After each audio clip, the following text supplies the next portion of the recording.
नमस्कार दोस्तों, hello guys, कैसे हो। तो स्वागत है आपका मेरे C++ प्रोग्रामिंग की सीरीज में। तो आज की वीडियो में हम बात करने वाले हैं स्विच केस स्टेटमेंट के बारे में। तो मैं यहाँ पे एक नई फाइल क्रिएट कर लेता हूँ। गाइस देखो, पिछले वीडियो में हमने बात की थी ब्रेक और कंटिन्यू स्टेटमेंट के बारे में। ओके, तो इस वीडियो में हम बात करने वाले स्विच केस के बारे में। तो ट्यूट 19_ switch.cpp। ओके, तो इंटर लगा दूंगा। तो यहाँ पे मैं बेसिक सी चीज़ें डाल देता हूँ। पहले hash include IO stream. Okay, उसके बाद using name space std। Okay, तो उसके बाद इंटीजर मेन, आपका मेन फंक्शन।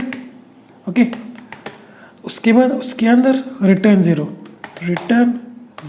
ओके, तो यहाँ पे सब चीज़ें मैंने डाल दी। तो आज के वीडियो में हम बात करने वाले हैं स्विच केस के बारे में। ओके, तो स्विच केस स्टेटमेंट। ओके, यार स्पेलिंग मिस्टेक बहुत होती है आजकल मेरे से। स्टेटमेंट। ओके, तो पहले हम बात करते हैं कि इसका सिंटैक्स क्या है और कैसे हम इसे यूज़ कर पाते हैं प्रोग्राम में। तो यहाँ पे हमारे पास कीवर्ड है स्विच। तो पहले हम स्विच कीवर्ड का यूज़ कर देंगे।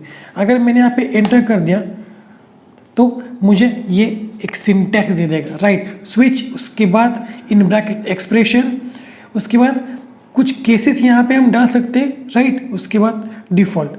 देखो यहाँ पे हमने ब्रेक का इस्तेमाल कर लिया है, इसीलिए मैंने पिछले वीडियो में पहले ब्रेक आपको सिखा दिया, राइट। तो यहाँ पे क्या होगा, देखो एक्सप्रेशन में हमारे पास कुछ वैल्यू होगी, राइट, और वो हम कंपेयर करते चलेंगे हर एक केस के साथ। और जहाँ पे वो वैल्यू जो है वो इक्वल हो जाएगी, मतलब कि मैच हो जाएगी, उसका कोड जो है वो एग्जीक्यूट हो जाएगा, राइट। समझ रहे हो। अब वो कैसे होगा वो हम एक एक करके देखेंगे। ओके, तो देखो एक्सप्रेशन की जगह मैं डाल देता हूँ एज मतलब कि मैं यहाँ पे एज की वैल्यू कुछ भी लिख सकता हूँ, राइट।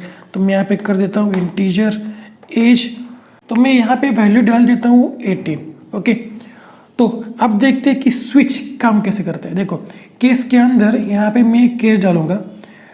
ओके, केस 18 मतलब कि अगर आपकी एज 18 है तो, राइट, तो कोड क्या होगा आपका। तो देखो सी आउट, मैं यहाँ पे कुछ नहीं करने वाला, सिंपली एक मैसेज प्रिंट करूँगा, राइट। तो यूवर एज इज 18, राइट। तो ओके, अब देखो अब क्या होगा, एज में वैल्यू क्या है वो है 18। तो 18 हर केस के साथ मैच होता चलेगा, राइट। तो मैं यहाँ पे कुछ और केसेस भी क्रिएट कर लेता हूँ। ओके, तो केस, उसके बाद केस में यहाँ पे एज देता हूँ सपोज 36। ओके, उसके बाद सेमीकोलन, सॉरी, उसके बाद कोलन और cout your age is 36। Okay,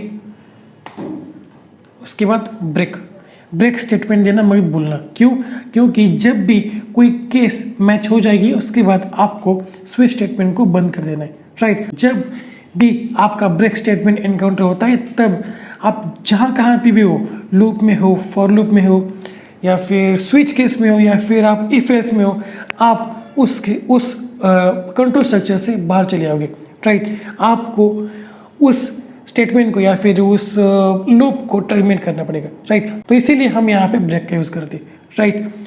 तो मैं अगेन यहाँ पे एक और केस बना देता हूँ। तो मैं इसको कॉपी कर लेता हूँ, मैं बहुत आलसी हूँ। तो पेस्ट कर देते हैं। तो इसको ज़रा ना अरेंज कर लेते हैं। ओके, अब इसको मैं एज देता हूँ सपोज 60। ओके, मतलब कि अगर आपकी एज 60 हो तो योर एज इज 60। ओके, तो गाइज यहाँ पे मुझे एक डिफ़ॉल्ट केस भी डालनी पड़ेगी। देखो अगर ये स्विच के अंदर जो वैल्यू है वो किसी भी केस के साथ मैच नहीं करती तो आपको यहाँ पे डिफ़ॉल्ट की जो केस है वो एग्जीक्यूट करनी पड़ेगी, राइट। तो यहाँ पे मैं डिफ़ॉल्ट की केस बना देता हूँ। डिफ़ॉल्ट, इसका कीवर्ड है डिफ़ॉल्ट, आप कोई भी और नाम नहीं रख सकते, राइट। डिफ़ॉल्ट, उसके बाद कोलन और उसके बाद आपका स्टेटमेंट वो क्या आएगा, सी आउट और your age is not present in this list. Okay, मतलब कि आपकी एज जो है वो इन केसेस में प्रेजेंट नहीं है, राइट, ऐसा इसका मतलब है। ओके, तो आप चीज़ें समझ में आ रही है कि कैसे काम करता है स्विच स्टेटमेंट। देखो, स्विच में ये जो वैल्यू है एज की, वो हर एक केस के साथ मैच करेगी और जहाँ पे भी मैच करेगी उसका कोड जो है वो एग्जीक्यूट हो जाएगा, राइट। और किसी भी केस के साथ अगर वैल्यू मैच नहीं करती तो डिफ़ॉल्ट के बाद जो कोड है वो एग्जीक्यूट हो जाएगा, राइट। तो यहाँ पे ब्रेक और डिफ़ॉल्ट डबल आ चुका है, तो मैं इसको रिमूव कर देता हूँ। ओके, तो देखो इस केस में बात करते हैं क्या होगा, integer age is equal to 18, तो स्विच इन ब्रैकेट यहाँ पे 18 आएगा, राइट। और 18 जो है वो हर केस के साथ मैच करते चलेंगे हम। ओके, तो केस फर्स्ट में क्या है, केस 18, तो 18 इज इक्वल टू 18 बिल्कुल है। तो यहाँ पे योर एज इज 18 डिस्प्ले हो जाएगा। देखते हैं कैसे, मैं इसको सेव कर लेता हूँ और रन कर लेते। तो देखो योर एज इज 18 लिख कर आ गया। तो मैं यहाँ पे 18 जो है उसकी जगह लिख देता हूँ 36। तो क्या होगा, अगेन सेव कर लेते और रन। तो देखो योर एज इज 36। अब क्या हो रहा है, एज में वैल्यू 36 है तो वो पहले केस के साथ मैच करके देखेगा 18 इज इक्वल टू 36, बिल्कुल नहीं, तो अगले केस की तरफ वो जंप कर जाएगा और 36 इज इक्वल टू 36 बिल्कुल है, तो यहाँ पे इसका कोड जो है वो एग्जीक्यूट हो जाएगा। तो cout your age is 36 print हो जाएगा, मतलब कि योर एज इज 36 आपको आउटपुट स्क्रीन पे देखने को मिल जाएगा। उसके बाद ब्रेक स्टेटमेंट एनकाउंटर होगा और आप स्विच के स्टेटमेंट से बाहर चले आओगे, राइट। और अगर मैं यहाँ पे डाल दूँ सपोज 22, तो क्या होगा देखते हैं। कंट्रोल एस मैंने सेव कर लिया, उसके बाद रन। तो देखो your age is not present in this list, मतलब कि 22 की कोई भी केस यहाँ पे प्रेजेंट नहीं है, तो आपका डिफ़ॉल्ट एग्जीक्यूट हो जाएगा और डिफ़ॉल्ट के अंदर जो कोई भी स्टेटमेंट होंगे वो एग्जीक्यूट हो जाएंगे, राइट। तो यहाँ पे स्टेटमेंट कौन कौन से, यहाँ पे cout your age is not present in the list, ये जो स्टेटमेंट है आपका एग्जीक्यूट हो जाएगा। और your age is not present in the list, ये मैसेज आपको आउटपुट स्क्रीन पे डिस्प्ले हो जाएगा, राइट। ये था all about switch case statement.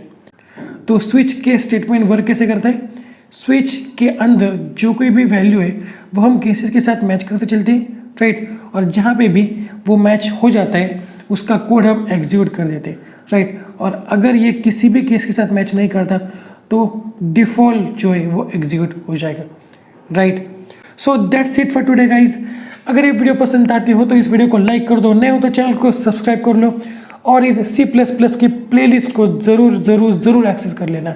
इसकी लिंक जो है मैं आपको डिस्क्रिप्शन बॉक्स में दे दूंगा, राइट। तो मिलते हैं अगले वीडियो में, तब तक के लिए see ya have a good day and bye bye.